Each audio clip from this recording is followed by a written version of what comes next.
Police संरक्षण लागले ऑफिसकडे कधीही ठाकरेगड येऊ शकतो. पोलीस संरक्षण मी मागायला गेलो नव्हतो. पोलिसांकडे त्यांनी दिलं असेल ना.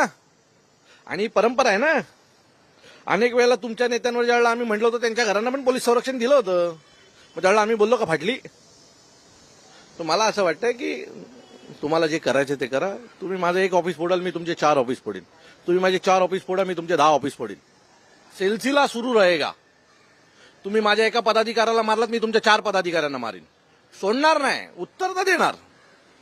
तुम्ही एकाला हात लावून दाखवा, जर नाही 4 जणांना संध्याकाळपर्यंत मारला तर राज साहेबांची औलाद नाही. महाराष्ट्रात देखील राज ठाकरेंचे बॅनर आता फाडायला लागलेले आहेत. नामर्दाची यांचे बॅनर आदल्या दिवशी लागले होते ठाण्यात, मी फाडले नाहीत.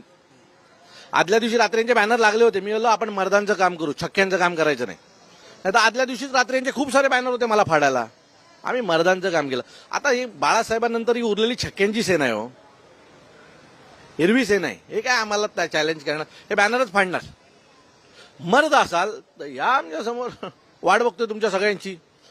आदल्या दिवशी रात्री पण ठाण्यात खूप बॅनर लागले होते. सगळे बॅनर मी फाडू शकलो असतो, पण मी ते नाही केलं.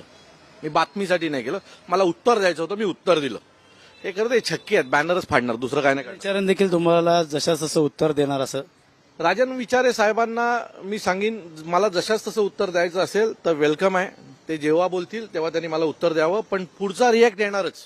म्हणजे तुम्ही असं समजू नका की मला उत्तर दिल्याच्या नंतर ते शांत होईल.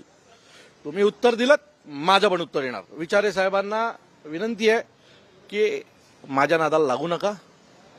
तुम्हाला असं वाटत असेल माझ्या कुठल्या पदाधिकाऱ्याला, माझ्या कुठल्या कार्यालयाला काल काय करून हे सगळं शांत होणार आहे, तर ते दुगुणित वाढणार आहे आणि ते वाढत राहणार.